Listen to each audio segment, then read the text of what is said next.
direction. I'm gonna win with love and affection. I'd like to bet you I'm gonna get you with my love charm. The first charm's gonna be a heart that won't be broken. I mean, I can remember the first time and the last time. The first time I did acid was, I was trying to cop off with Sarah Reb McSweeney, her name was. She was the local rockabilly lovely from my local estate. And she tipped up one day and she said, we're all going around a friend's house to take some acid. Have you taken acid before? Of course I've taken acid before. You silly thing. And they were really strong microdots. So we went around this house, I took this acid and it was full of these kind of older hippies who were just sitting on bean bags and just generally getting on with their tripping. I went absolutely mad.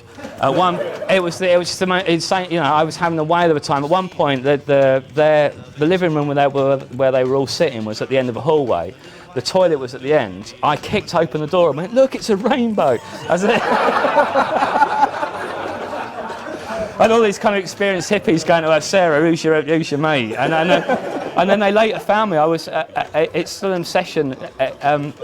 They found me upstairs. I tuned into the radio, but in between stations, so it's like electrostatic hum. Mm-hmm. And I was just sitting there listening to this electrostatic hum, which I found, you know, people say, oh, they show you psychedelic pictures and play you psychedelic music. Go, it'd be great if you're tripping. Everything's fucking great when you're tripping. Indeed. I didn't need, you know, that's like getting off on someone else's dream, looking at somebody else's psychedelic imagery. Mm-hmm. To me, you know, this would be a mountain range, and the sound of that Gaggia coffee machine would be garage doors opening. So the next day I realised, and there is actually out there somewhere. At one point, I was obviously so hilariously entertaining that they recorded me. They shut the television off. I'm just somewhere out there are 2 C90 tapes of my first trip. That's an album. That's like a. Well, they're probably sitting there. Album, you know, I always get. It feels like, you know, the end of Raiders of the Lost Ark, where it pans out, and it's just all those kind of crates. I've just had a vision somewhere of those cassettes being somewhere in a box, you know, amongst a million other boxes, or a car boot fair or somewhere. So somewhere out there is my first trip. How much for that, mate? 90p. Yeah. What the hell is this? You know, part of me would love to listen to it, and a part of me would just hope it never ever surfaces. But I realised, the next day I realised that this LSD was something not to be messed with. Mm-hmm. So I went to the library, got every book I could, psychology, chemistry, you know, anything I could related to LSD, and kind of taught myself, you know, I knew then that it wasn't something to be messed with. You know, and it could kind of tip you over into lunacy. But that kind of came back to bite me on the arse a little bit, because this is 4 or 5 years before Acid House. And when Acid House kicked off and everyone was doing acid and having a bad trip, oh, go and get that bloke, he knows about acid. So I'd be dragged out of a party to sit in a car with someone and explain to them that the big spiders that were eating them weren't really there, and that kind of thing. But yeah, so I knew. I think that I had a respect for that particular drug, because I knew its potency, and I knew that I'd taken it as far as I could, and it had expanded my mind enough. I couldn't, you know, like I say, the next expansion would be a tip over into kind of psychosis. So it's had no effect. I'm all right with it now, you know. It's had no long-lasting effects. So nowadays, you know, I mean, you're out where? I mean, well, you know, you're out playing records, or where do you go? You know, what do you do? What do you do? Yeah, I mean, that's what a policeman once said to me. What do you do? I got. Sorry, I was just sidelined. It's just the way you said, "What do you do?" About 2 or 3 years ago, I was going to my office in Camden, and in a lot of tube stations, especially in the summer, they have sniffer dogs. So I thought, right, I had some pot. I'll have to take you through the outfit. I'm wearing a 3-piece Edwardian rust tweed suit, nice. Fisherman's bag, you know, etc., etc. So of course I get there to Camden Tube Station. There's dogs everywhere. There's this disgruntled-looking ute in tracksuits being put up against the wall, being frisked. I've just walked through, no problem. Coming back, there's no one in the tube station apart from this bloke and his dog. I've walked past, the dog has gone straight for the ticket pocket of my waistcoat, where I had put the dope but taken it out.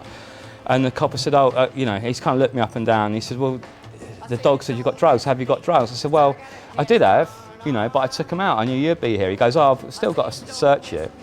Went straight to the pocket, pulled out not even a spliff's worth. And I just said, oh, you're not, are you? He goes, oh, I have to. Go and see my colleague. So he walked me over to his colleague with this huge evidence bag with this little bit of pot in it. And I could see this other copper just kind of looking at me like, what the fuck is going on here? Who is this? What? And they just couldn't get they just couldn't get their head around it. And he obviously, that's the thing with policemen. If you're civil with them, they think you're hiding something. If you've got the arse with them, they think you're hiding something. And he was double checking. He was double checking. And in the end, he was looking me up and down.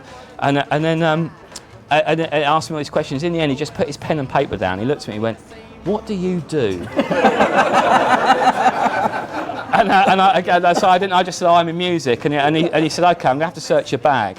And I had a fishing bag, and all I had in it was a moleskin notebook and a CD of sea shanties. which had a picture of 3 gentlemen in sou'westers with a similar look to myself. And he just went, what? He went, what's this? I said, oh, it's sea shanties. He went, oh, for fuck's sake. And just let me on my way. So sorry, that when anyone goes, what do you do? I've just got visions of that British transport policeman going, what do you do? He just didn't get it at all. Answered. Thank you. But so yeah. I mean now the routine now is I'm in the same studio that I've been in for 15 years.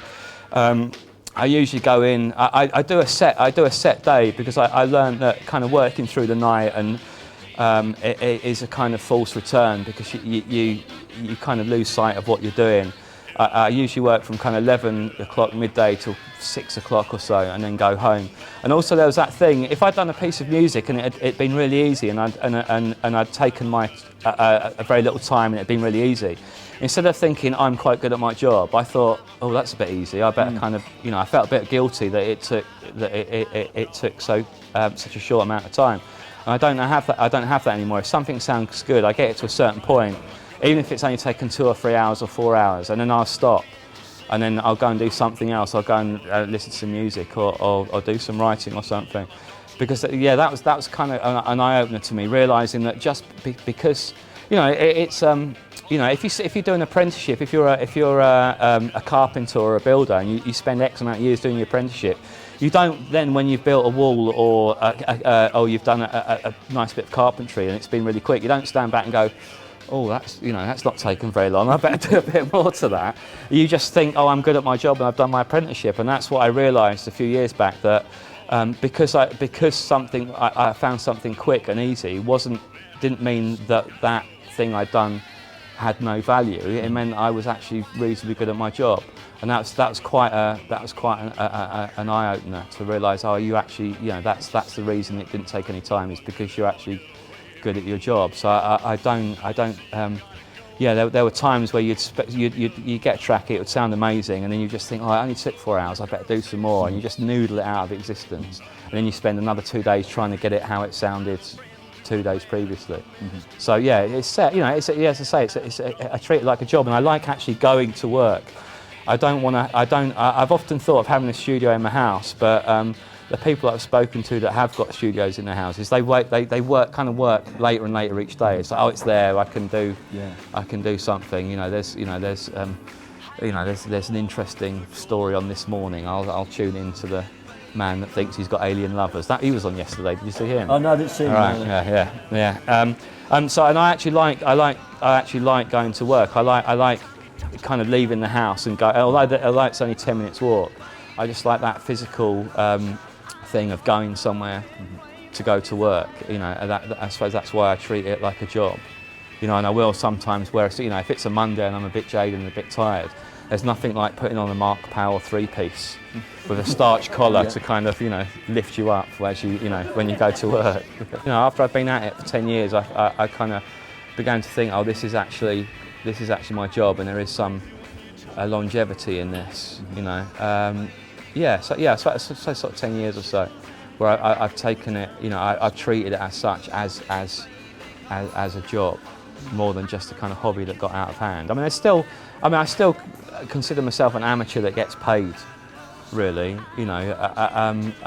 It's the love that drives me not that, you know, the money's handy, but it's not the be all and end all. I'd rather do a gig that paid less, or a remix that paid less, or a studio project that paid less but was satisfying, because then that's, I think that's what's carried me on. It's I've never become jaded, and I don't hate music because I've done things that I enjoy. I mean, I get offered all sorts of money to play various gigs around the world, but believe me, there's no amount of money in the world can compensate for that feeling when you're stood in front of 1,000 people thinking, you know, you're going down like a turd in the salad, and you're thinking, what the fuck am I doing? You know, because then when you get into the studio on a Monday, you kind of you start questioning your job, and it's very stilting creatively. So it's always been about doing something I enjoy, because then the rewards come later. If you maintain that love for music and the art that you're doing, although you won't have a great financial gain that week, you'll you know, in a month's time or 2 months' time, when you've done a load of tracks because you've got a love of music and you're not jaded, then you get a return. And are you getting that emotive reward time after time? You know, most of the time with the things that you do, are you choosing to take an emotive reward rather than a financial? Oh yeah, no, reward? totally. I mean, you know, I've got a good manager that knows that. Yeah, you know, obviously, if a big record company comes along, they've got money. You know, I don't do things just for money. No. There's remixes that, you know, I have a kind of sliding scale. You know, if it's a big company, it costs them X amount. If it's a little company, then not so much. But it's still got to be an interest, some kind of interest. I've still got to like the track that I'm involved with, or still listen to it and think, oh, there's something I can do with this, rather than just think, oh, I can formulaically remix. I don't want to end up hating music because I've loved it so much since I was a pre-teenager. I don't want to end up hating the job that I'm doing, and that's not just in the studio. That's DJing as well. I mean, I've been told that I could pretty much name my price to play at certain clubs in Ibiza, but it just doesn't appeal to me. I think I'd come back after that little trip, you know, a little bit kind of jaded with what I did.